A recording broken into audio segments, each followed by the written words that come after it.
আসসালামু আলাইকুম।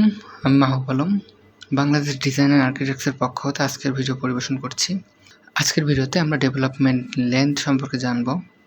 তো সবার আগে ডেফিনেশনটা দেখে নেই। ডেভেলপমেন্ট লেন্থটা হচ্ছে রিইনফোর্সমেন্টের লেন্থ, যে লেন্থটা কলামের ভিতরে প্রবেশ করানো হয়, অর্থাৎ বিমের লোডটা কলামের ভিতরে ট্রান্সফার করার জন্য যে লেন্থটা প্রোভাইড করা হয় সেটা হচ্ছে ডেভেলপমেন্ট লেন্থ। তো আমরা চিত্রের মাধ্যমে দেখে নিই। এখানে দুটো চিত্র দেখানো হচ্ছে। বাম পাশেরটা ডেভেলপমেন্ট লেন্থ প্রোভাইড করা হয়েছে, ডান পাশেরটায় ডেভেলপমেন্ট লেন্থ প্রোভাইড করা হয় নাই। তো চিত্র এতে যেটা আছে সেটা হচ্ছে বিমের যেই রিইনফোর্সমেন্টটা প্রোভাইড করা হয়েছে সেটা কলামের আগে শেষ হয়ে যায় নাই, কলামের ভেতরে প্রবেশ করানো হয়েছে। বাট চিত্র বিতে বিমের যে রিইনফোর্সমেন্টটা ছিল সেই রিইনফোর্সমেন্টটা কলামের আগেই, অর্থাৎ কলামের ইন পয়েন্টে শেষ হয়ে গেছে। এক্ষেত্রে কলাম এতে ডেভেলপমেন্ট লেন্থ প্রোভাইড করা হয়েছে, বাট বিতে ডেভেলপমেন্ট লেন্থ প্রোভাইড করা হয় নাই।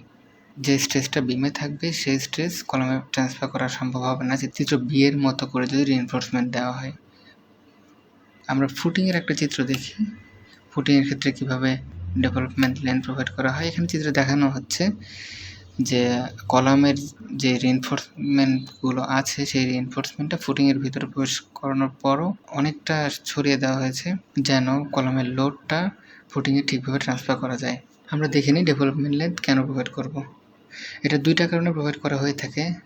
প্রথম কারণ হচ্ছে বন্ডিং। কনক্রিটের সাথে রিইনফোর্সমেন্টের যে বন্ডিংটা আছে সেই বন্ডিংটা যেন দৃঢ় হয়, সেই জন্য এটা প্রোভাইড করা হয়। এবং 2 নম্বর কারণটা হচ্ছে লোড ট্রান্সফার, অর্থাৎ বিমের লোডটা কলামে ট্রান্সফার করা কিংবা কলামের লোডটা ফুটিংয়ে ট্রান্সফার করা।